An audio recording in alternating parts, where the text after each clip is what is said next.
Hyderabad gadget से जुड़े GR को लेकर ओबीसी समाज में चल रही बहस जारी है।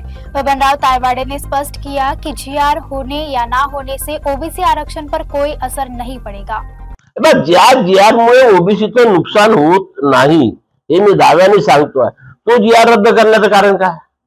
त्यांचं मत आहे की नुकसान होते आहे म्हणून शासनाने तो जीआर रद्द करा। उद्या हा जीआर असला काय आणि रद्द झाला काय, दोन्ही बाबीमुळे ओबीसीच्या आरक्षणावर फरक पडणार नाही।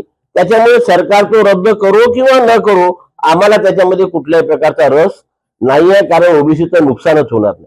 त्यांना वाटते ते मागणी मानून राहिले, त्यांची मागणी योग्य आहे की अयोग्य आहे त्याचा आज निर्णय सरकार घेणार। तो सरकारचा प्रश्न आहे, तो माझा प्रश्न नाही आहे आणि म्हणून मी त्याच्यावरती जास्त वक्तव्य करणार नाही।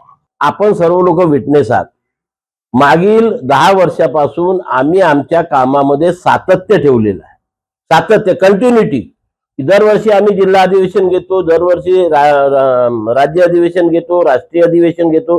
7 ऑगस्ट ही आमची दरवर्षी ठरलेली तारीख आहे आणि सातत्य ठेवून आम्ही काम करत असतो। आज एक मागणी केली आणि घरी जाऊन झोपले आणि 5 वर्षांनी जागे झाले असं नाही आहे। ओबीसी समाजातील शेवटच्या माणसाचा जो प्रश्न आहे, जो निगडित आहे, ते प्रश्न घेऊन आम्ही संघर्ष करत असतो।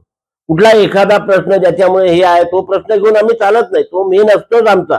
पण त्यासोबत संविधानानुसार ओबीसी समाजातल्या विद्यार्थी असो, युवक असो, सामान्य नागरिक असो, यांना ज्या सोयी सवलती मिळायला पाहिजे त्याचा शोध घेऊन त्याची मागणी सरकारकडे करून तो या सोडविण्याचा आम्ही प्रयत्न करत असतो आणि त्याच्यामुळे आम्हाला श्रेय मिळत असते, कारण आमच्या माध्यमातून ते शासन निर्णय निघतात, आमच्या माध्यमातून त्या सोयी आणि सवलती ओबीसी समाजाला मिळतात।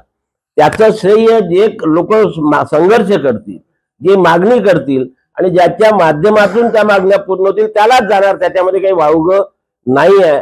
लोकांना कुठल्याही प्रकारचा समाजाला न्याय मिळवून न देता नेतेगिरी करायचा आहे आणि अशा प्रकारच्या या नेतेगिरीमुळे या समाजाचं आतापर्यंत 75 वर्षामध्ये नुकसान झालेलं आहे। 75 वर्षापूर्वीपासून या संविधानानुसार ओबीसी समाजाला ज्या सोयी आणि सवलती मिळायला पाहिजे होत्या त्या मिळाल्या नाही, पण राष्ट्रीय ओबीसी महासंघाने 2016 पासून पुढाकार घेतला आणि त्याच्या माध्यमातून आजपर्यंत आम्ही 58 शासन निर्णय काढू शकलो, ज्याचा आम्हाला आनंद आहे। समाज त्याचा लाभ घेतो आहे आणि असाच लाभ मिळवून देण्याचा प्रयत्न कोणी कितीही आणि काही म्हटलं तरी राष्ट्रीय ओबीसी महासंघ भविष्यामध्ये सुद्धा करणार आहे।